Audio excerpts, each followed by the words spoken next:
महाराष्ट्र में स्वयंभू बाबा यानी अशोक खरात की 18 मार्च 2026 को नासिक में गिरफ्तारी के बाद एनसीपी अजीत पवार गुट की नेता रूपाली चाकणकर की मुश्किलें बढ़ गईं। वे महाराष्ट्र राज्य की महिला आयोग की अध्यक्ष थीं, लेकिन 20 मार्च 2026 को उन्होंने अपने पद से इस्तीफा दे दिया। अब पार्टी की महिला प्रदेशाध्यक्ष पद से भी उन्हें हटाने का दबाव बन रहा है। सुनेत्रा पवार और प्रफुल्ल पटेल ने देवगिरी बंगले पर बैठक की और रूपाली को पार्टी की छवि के लिए बोझ मान रहे हैं।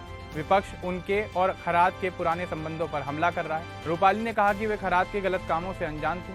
पार्टी चुनावों को देखते हुए उन्हें संगठनात्मक पद से मुक्त करने की सोच रही है। तो चलिए आगे बढ़ते हैं और आपको विस्तार से बताते हैं कि आखिर क्या है ये पूरा मामला। लेकिन उससे पहले बात कर लेते हैं रूपाली चाकणकर के जीवन के बारे में। रूपाली चाकणकर का जन्म 28 मई 1982 को महाराष्ट्र के पुणे में हुआ। उनका मूल नाम रूपाली बाबनराव बोराटे था। वे मराठा परिवार से ताल्लुक रखती हैं। उनके पिता बाबनराव बोराटे किसान थे। मां पार्वती बोराटे घर संभालती थी। परिवार पुणे के आसपास के गांव में खेतीबाड़ी करता था। बचपन में रूपाली साधारण जीवन जीती थी। घर में मेहनत, सादगी और परिवार की एकता का माहौल था। पिता खेतों में काम करते थे और मां बच्चों की देखभाल किया करती थी। रूपाली ने बचपन से ही पढ़ाई पर ध्यान दिया। वे स्थानीय स्कूल में जाती थी।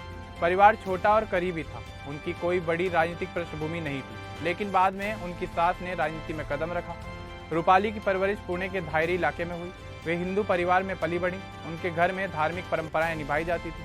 बचपन में वे स्कूल, घर और खेतों के बीच रहती थी। परिवार ने उन्हें मेहनत और ईमानदारी सिखाई।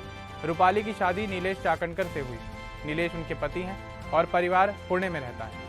उनकी सास रुक्मिणी चाकणकर धायरी गांव की पहली महिला पार्षद थी। रुक्मिणी ने अपनी राजनीतिक पारी की शुरुआत की और परिवार में यह रुझान उन्हीं से आया। रूपाली के एक बेटे का नाम सोहम चाकणकर है। सोहम फिल्मों की तरफ अपना रुझान रखते हैं।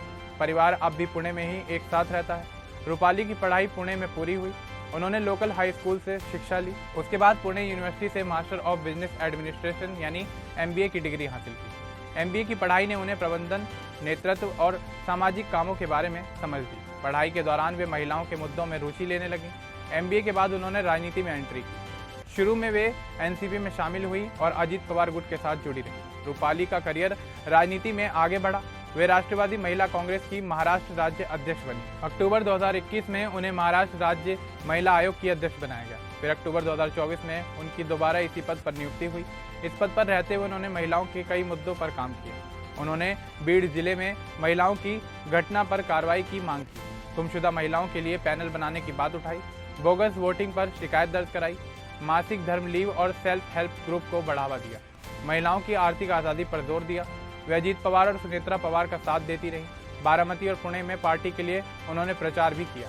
2024 लोकसभा चुनाव में भी वे काफ़ी ज़्यादा सक्रिय रही। रूपाली का सबसे बड़ा विवाद अशोक खरात से जुड़ा हुआ है। अशोक खरात 67 साल के हैं। वे पहले मर्चेंट नेवी में कैप्टन थे, बाद में ज्योतिषी और स्वयंभू बाबा बन गए। उन्होंने शिवानी का ट्रस्ट शुरू किया। रूपाली इस ट्रस्ट से जुड़ी हुई थी। वे ट्रस्ट की डायरेक्टर भी रही थी। अगस्त 2025 तक यह पद उनके पास था। पुरानी वीडियो और फोटो में रूपाली अशोक खरात के पैर पहुंचती, छाता लेकर खड़ी रहती और गुरु पूर्णिमा पर पूजन करती हुई नजर आती हैं। वे खरात को अपना गुरु मानती थी। उनका परिवार भी खरात दंपत्ति को मानता था। 18 मार्च 2026 को नासिक पुलिस ने अशोक खरात को गिरफ्तार किया। आरोप है कि उन्होंने 35 साल की एक महिला के साथ कई बार बलात्कार किया और ब्लैकमेल किया। 2022 से 2025 तक कई महिलाओं का शोषण किया। पुलिस को 58 आपत्तिजनक वीडियो मिले। खरात दिव्य शक्तियों का दावा करके महिलाओं को फंसाते थे। गिरफ्तारी के बाद रूपाली के पुराने वीडियो वायरल हो गए। विपक्ष ने इस मामले को लेकर जोरदार हमला बोल दिया। शिवसेना यूबीटी की सुषमा अंधारे और एनसीपी की रूपाली पाटिल ठोंबरे ने इस्तीफे की मांग की। इस दौरान रूपाली के नार्को टेस्ट की भी मांग उठी। 20 मार्च 2026 को मुख्यमंत्री देवेंद्र फडणवीस ने रूपाली को वर्षा बंगले पर बुलाया। उन्होंने इस्तीफा देने को कहा। शाम को रूपाली ने डिप्टी सीएम सुनेत्रा पवार को अपना इस्तीफा सौंप दिया। इस्तीफे में उन्होंने व्यक्तिगत कारण और निष्पक्ष जांच का जिक्र किया। रूपाली ने कहा कि वे खरात के गलत कामों से अनजान थी। वीडियो पुरानी धार्मिक कार्यक्रमों से जुड़ी हुई है। उन्होंने दावा किया कि वे महिला होने की वजह से निशाना बनाई जा रही हैं। उन्होंने झूठी अफवाहों पर नोटिस भेजने की बात भी कही। रूपाली के इस्तीफे के बाद एनसीपी अजीत पवार गुट में चर्चाएं तेज हो गई। सुनेत्रा पवार और प्रफुल्ल पटेल ने देवगिरी बंगले पर उच्च स्तरीय बैठक की। बैठक में रूपाली के भविष्य और पार्टी की छवि पर बात की गई। पार्टी के ज्यादातर नेता मानते हैं कि रूपाली की वजह से पार्टी की छवि खराब हो रही है। आगामी चुनावों को देखते हुए महिला प्रदेश अध्यक्ष पद पर उन्हें बनाए रखना बोझ बन गया है। विपक्ष आरोप लगा रहा है कि रूपाली ने खरात को संरक्षण दिया। कुछ आरोप ब्लैक मैजिक और धमकी के भी लगे। 21 मार्च 2026 को विपक्ष ने और दबाव बढ़ाया। कांग्रेस नेता विजय वडेट्टीवार ने कहा कि इस्तीफा काफी नहीं, बड़े लोगों पर भी जांच हो। सुषमा अंधारे ने नार्को टेस्ट और सीडीआर चेक करने की मांग की।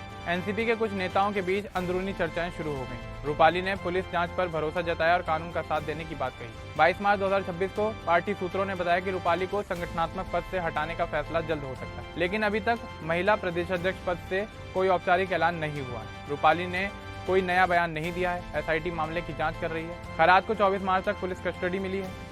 रूपाली का पूरा करियर महिलाओं के मुद्दे से जुड़ा रहा। उन्होंने कई बार महिलाओं के अधिकारों की आवाज भी उठाई, लेकिन खरात मामला उनके लिए सबसे बड़ा झटका साबित हुआ। परिवार ने उनका साथ दिया। पति नीलेश और बेटा सोहम भी उनके साथ हैं। राजनीति में उन्होंने अजीत पवार गुट को महिलाओं के बीच मजबूत किया, लेकिन इस विवाद ने उनकी छवि को नुकसान पहुंचाया। इस मामले की ताज़ा अपडेट की बात की जाए तो रूपाली चाकणकर ने सिर्फ राज्य महिला आयोग का पद छोड़ा है। एनसीपी महिला प्रदेशाध्यक्ष पद पर वे अभी भी बनी हुई है। पार्टी के अंदर बैठकें जारी हैं, लेकिन कोई आधिकारिक ऐलान नहीं हुआ। सुनेत्रा पवार ने इस्तीफा आगे बढ़ा दिया है। विपक्ष लगातार दबाव बना रहा है। पुलिस खरात के केस में जांच कर रही है और रूपाली से पूछताछ हो सकती है। रूपाली ने कोई नया बयान नहीं दिया है। पार्टी चुनाव को देखते हुए जल्द फैसला ले सकती है। फिलहाल स्थिति यही है कि रूपाली का महिला आयोग वाला काम खत्म हो गया है, लेकिन पार्टी पद पर दबाव बढ़ रहा है। अब इस पूरे मामले को लेकर, रूपाली की जिंदगी को लेकर और उनसे जुड़े तमाम विवादों को लेकर आपका क्या कुछ कहना है, हमें कमेंट बॉक्स में जरूर बताएं। बाकी इस तरह के और अपडेट्स के लिए हमारे चैनल को सब्सक्राइब करना ना भूलें। धन्यवाद।